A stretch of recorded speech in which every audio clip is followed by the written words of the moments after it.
Huh? What are you doing in my swamp? Hello everybody, this is Ogre and I'm going to be doing my review for the 1948 movie Abbott and Costello Meet Frankenstein. So in this movie, Abbott and Costello play Chick Young and Wilbur Gray, two baggage clerks who are sent to take these items to Mr. McGall's House of Horrors, and they get them there, and they find out that the stuff they're taking is the body of Frankenstein's monster and the body of Count Dracula, who is in his coffin. They don't know that, but they're taking them to his museum thing, and they are trying to open them up and get them set up for him before they leave and stuff. And Dracula comes to life and is wanting to revive Frankenstein's monster, and in order to do that he needs the ideal brain, which he thinks belongs to Wilbur, and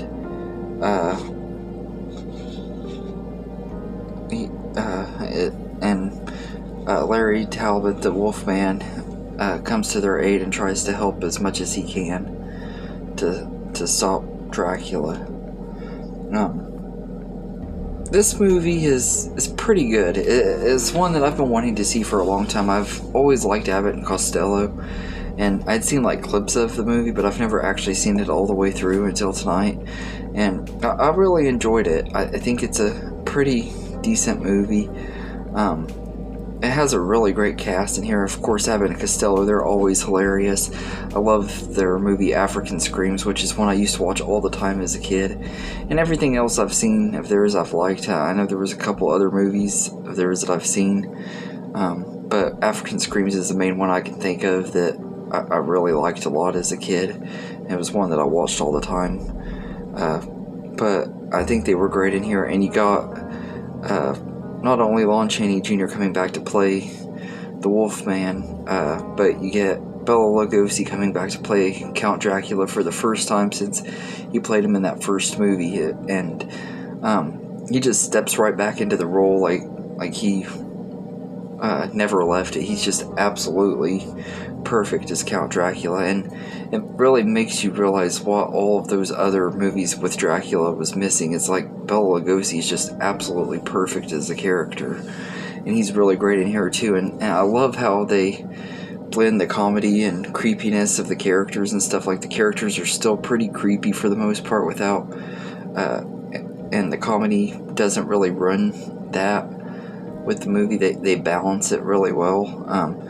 There were a couple of parts that were kind of funny, like when the Abbott and Costello were like running from Frankenstein and stuff. That stuff was kind of funny and everything, but I love that. And I also love the fight we get at the end of it with the Wolfman and Dracula, because you kind of wanted to see them fight in the other movies. You don't really get that in the other ones. This one, you finally get that showdown, and with it having the original actors playing them, it just makes that scene a lot better. Like with Frankenstein meets the Wolfman, though, I feel like the fight could have been better. It could have been longer, but for what it was still pretty good. I enjoyed that fight scene quite a bit. Frankenstein is played by Glenn Strange, who had previously played him in, I think, House of Frankenstein, and maybe House of Dracula. And I think he was pretty good in here too. I think he is pretty decent as Frankenstein's monster in this one. I didn't care for him as much in the other ones, but I did like him in this one quite a bit. He was fine in it. And all of the rest of the supporting cast are all pretty good. Most of them were people I didn't really recognize, to be honest with you, because this is an older movie. But I thought all of the cast were good in here. But especially Bela Lugosi and Lon Chaney Jr. They just are perfect in their roles. Lon Chaney Jr. has been perfect in the role of the Wolfman in every version I've seen him in, except I didn't care for him too much in House of Dracula, but he was what he lacked in that one he made up for with this one. And this was his last time playing the character too, so he did a really good job as the character and stuff. Like I said, he's great. But the makeup effects and stuff are still really great, although I will say that I didn't really care for the Wolfman's makeup in this movie. Like, they put too much fur on his face and stuff. I didn't like that about it. Just kind of looked a little silly. But Frankenstein and Dracula both looked really great. And everything, their makeup effects were still really good.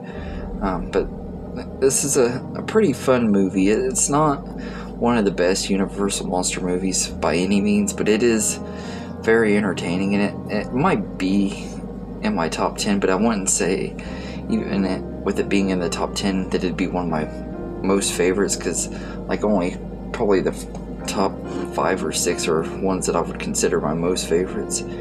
But this is still a really good movie, and it lived up to the hype. I was really glad that this one didn't disappoint me, because it was one I was really looking forward to.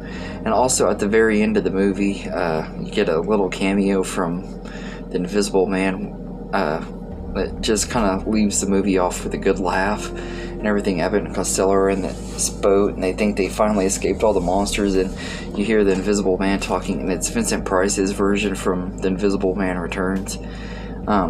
And I thought that was a really fun little scene. It's just the tail end of the movie and everything. So if you haven't seen it, I'm sorry, I just ruined the tail end of the movie. But it was another little highlight, and it kind of set up the next one, which is Abbott and Costello meet the Invisible Man.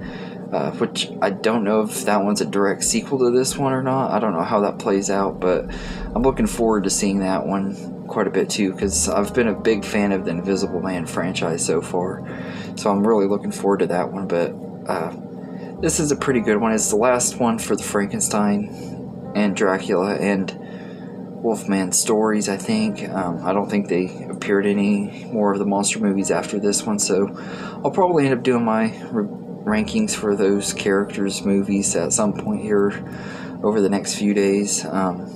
It might be a couple weeks, I don't know. I haven't decided how I'm going to do my rankings yet. But yeah, so all in all, I really enjoyed this one quite a bit. I think it's a really entertaining movie, and it has a great story, and it's a lot of fun. Like I said, you get a lot of what you expect out of these Universal monster movies: the awesome sets and cinematography and makeup effects on the monsters and stuff, but you also get a lot of really good comedy moments with Abbott and Costello and stuff. They're both hilarious and everything, especially Costello. He's the one that I think is probably the funniest out of the two. I like both of them, but I think I like Costello more. But yeah, anyway, let me know in the comments what you think of Abbott and Costello meet Frankenstein, and I hope you enjoy this video, and have a good day, everybody.